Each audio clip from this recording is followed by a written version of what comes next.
एक आदमी गलती से भटकते हुए एक खौफनाक वैम्पायर के अड्डे में गिर पड़ा। चारों ओर राक्षस उसकी ओर लपकने लगे। उसे एक अजीब सी राहत महसूस हुई और तभी वहां प्रकट हुई एक मोहक और खतरनाक वैम्पायर क्वीन। उसकी नजर उस आदमी पर कुछ यूं पड़ी जैसे किसी भूखी शेरनी की निगाह शिकार पर पड़ती है, परंतु उस निगाह में वासना थी, खून नहीं। क्वीन ने धीरे से अपना पंजा बढ़ाया और उसकी धमनी को चीरते हुए काले खून की एक बूंद उसकी जीभ पर टपका दी। अगले ही पल एक अवर्णनीय शक्ति उस आदमी के शरीर में फूट पड़ी। उसकी गति असाधारण हो गई। वह इंसानों को अपनी कठपुतली में बदलने लगा और यहाँ तक कि सूरज की रोशनी जो वैम्पायरों का काल मानी जाती थी अब उसकी शक्ति बन गई। वह एक नया म्यूटेंट वैम्पायर बन चुका था। उसने अपने माथे पर उकेरे हुए विश्वास को छोड़ दिया और वैम्पायर क्वीन के प्रति कृतज्ञता में उसने वैम्पायरों की एक विशाल सेना खड़ी की और मानव सभ्यता पर चढ़ाई कर दी। लेकिन जीतने के लिए उसे उस पवित्र शहर में पहुंचने से पहले उन विशेष रूप से प्रशिक्षित डेमन हंटर्स का ध्यान भटकाना था जो सिर्फ वैम्पायरों का शिकार करने के लिए पैदा हुए थे। इन हंटर्स में सबसे खतरनाक था पॉल, वही आदमी जिसने कभी उसे राक्षसों के अड्डे में अकेला छोड़ दिया था। पॉल ने वैम्पायरों के डर से अपनी पत्नी और बेटी को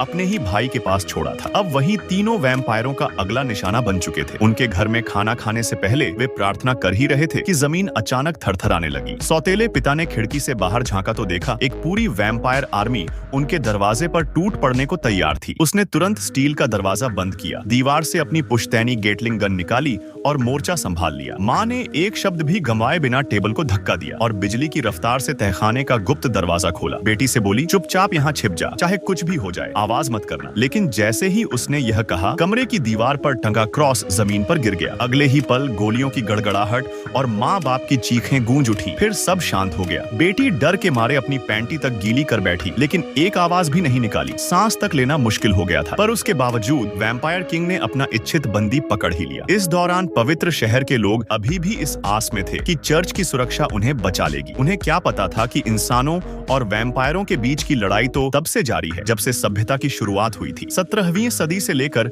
न्यूक्लियर युग तक वे लड़ते रहे। धरती एक सूनी वीरान दुनिया में बदल गई थी। फिर चर्च ने ऐसे हंटर्स तैयार किए जो वैम्पायरों को पल में खत्म कर सकते थे। वे सिर पर क्रॉस का चिन्ह बनाए 100 वैम्पायरों से अकेले लड़ने में सक्षम थे। उनकी वजह से युद्ध का पलड़ा इंसानों के पक्ष में झुक गया। वैम्पायरों को अलग थलग जोन में बंद कर निगरानी में रखा गया। परंतु जैसे ही संकट टला, चर्च को इन हंटर्स की शक्ति से खतरा महसूस हुआ। उन्होंने हंटर्स को भंग किया, बदनाम किया और जनता से काट दिया। पॉल जो सबसे शक्तिशाली हंटर था, अपना सब कुछ खो चुका था। जब उसने पिता के रूप में दुहाई दी, चर्च ने उसे भगवान के नाम पर चुप रहने को कहा, पर पॉल चुप न रह सका। उसे पता चला कि उसके भाई की बेटी जिसे उसने सौंपा था अब वैम्पायरों के कब्जे में है। वह चर्च गया और 5 आर्च बिशप से निवेदन किया कि उसे फिर से हंटर बनने दिया जाए, लेकिन उन्होंने उल्टा उसे साजिश करता समझा और उसे पकड़वाने के आदेश दे दिए। पॉल निराश हुआ। मत भूलो अपनी शपथ, चर्च के सामने मतलब है ईश्वर के सामने। पॉल ने मौन रहते हुए अपनी प्रेयर बीड्स तोड़ी, अपना ओढ़ा हुआ ग्रे चोगा उतारा और अपने पुराने हथियार एक्सॉर्सिस्ट ब्लेड निकाल लिए। रात होते ही वह अपना पुराना बाइक निकालकर शहर छोड़ निकला, पर दुनिया अब पहले जैसी न थी। धूल, बर्बादी और मौत चारों ओर थी। कुछ ही दिनों में वह उस जगह पहुंचा जहां उसका भाई अंतिम सांसें ले रहा था। पॉल ने बेटी को ढूंढने की कसम खा ली। स्थानीय पुलिस चीफ ने उसका साथ देने की इच्छा जताई और अपनी फेंकी हुई चाकू की कला से प्रभावित किया। पॉल ने गोलियों पर क्रॉस उकेरे और फिर शुरू किया असली शिकार। पर यह बात चर्च तक भी पहुंची। उन्होंने पॉल पर डेथ ऑर्डर जारी कर दी। उसे अब हर हंटर मारना चाहता था। पॉल ने अपने परिवार की लाश को दफनाया और दिशा पकड़ी वेस्ट की ओर, जहां वैम्पायर हाइड आउट था। वहीं 10 साल पहले उसका साथी ओवेन गायब हो गया था। पॉल अपराध बोध से भर गया। रास्ते में वे एक ब्लड स्लेव से टकराए, पर वह पागल निकला। तभी जमीन पर लोहे की दरांती खींचने की आवाज आई। एक और ब्लड स्लेव हमला करने वाला था, पर पुलिस चीफ ने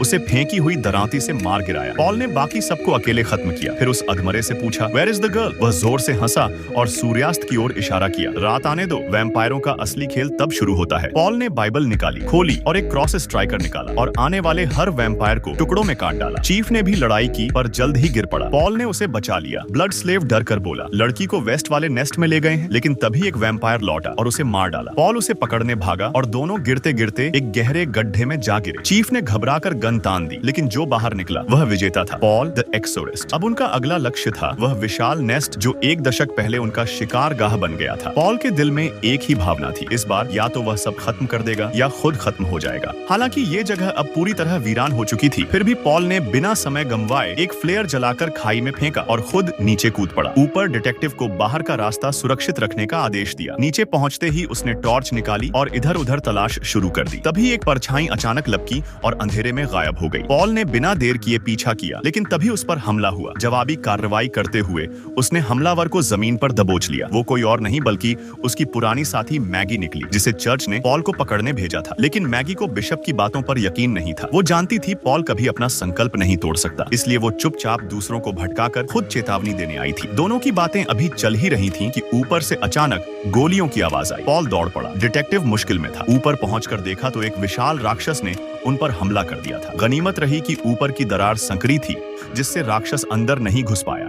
पॉल ने ध्यान केंद्रित किया और मैगी ने हवा में एक पत्थर उछाला, जिसे पॉल ने कूदने के लिए स्टेप के रूप में इस्तेमाल किया। दोनों की पुरानी ट्यूनिंग अब भी वैसी ही थी। उन्होंने मिलकर राक्षस को खत्म कर दिया। मैगी ने मजाक में कहा कि पॉल की धार अब भी तेज है, लेकिन तभी घायल राक्षस फिर उठ खड़ा हुआ। अचानक डिटेक्टिव ने गोली चलाई और उसे हमेशा के लिए खत्म कर दिया। आगे बढ़ते हुए उन्होंने देखा कि गुफा की दीवारों पर दर्जनों वैम्पायर एम्ब्रियोस लटके हुए थे। साफ था कि ये लोग एक नई सेना तैयार कर रहे थे, लेकिन बड़े बुजुर्ग वैम्पायर्स कहीं नजर नहीं आ रहे थे। बात कुछ गड़बड़ थी। छानबीन करते हुए वो एक रहस्यमयी कस्बे तक पहुंचे, जहां वैम्पायर्स रात में हमला करते और दिन में ट्रेन के डिब्बों में छिप जाते थे। ट्रेन ही उनका चलती फिरती किला बन चुकी थी। इस नरसंहार की खबर जब चर्च की एलीट टीम तक पहुंची तो नेतृत्व कर रहे थे मशहूर ओल्ड ली, जो क्रेसेंट ब्लेड के मास्टर थे। लेकिन किंग वैम्पायर ने उसका सीना चीरकर दिल निकाल लिया और बाकी बचे 2 सदस्यों को एक चॉइस दी, या तो मर जाओ या साथ आओ। जब पॉल और मैगी कस्बे पहुंचे तो वहां सिर्फ खून, लाशें और सूली पर टंगे पादरी मिले। एक पॉकेट वॉच की सुई रात 2 बजे पर अटकी थी। पॉल को ट्रेन की पटरियां दिखी और उसे समझ आया, वैम्पायर्स दिन में ट्रेन में छिपते हैं और असली लक्ष्य है होली सिटी। उनका मकसद था पॉल की बेटी को अगवा कर उसे अलग करना, ताकि पॉल होली सिटी से दूर रहे और वो वहां हमला कर सके। तीनों, पॉल, मैगी और डिटेक्टिव ने एक स्कूटर से ट्रेन का पीछा शुरू किया। मैगी ने आगे जाकर ट्रैक पर बम लगाने का काम लिया। डिटेक्टिव ट्रेन में घुसकर लड़की को बचाने निकला और पॉल सीधे ट्रेन की छत पर चढ़ा ताकि वो किंग वैम्पायर को रोके। लेकिन जैसे ही उसने ऊपर देखा, उसका दिल दहल गया। किंग वैम्पायर और कोई नहीं, उसका अपना गुरु भाई ओवेन था, जिसे वो पहले ही वैम्पायर्स के हाथों मरा हुआ मान चुका था। ओवेन ने खुलासा किया कि मरने के कगार पर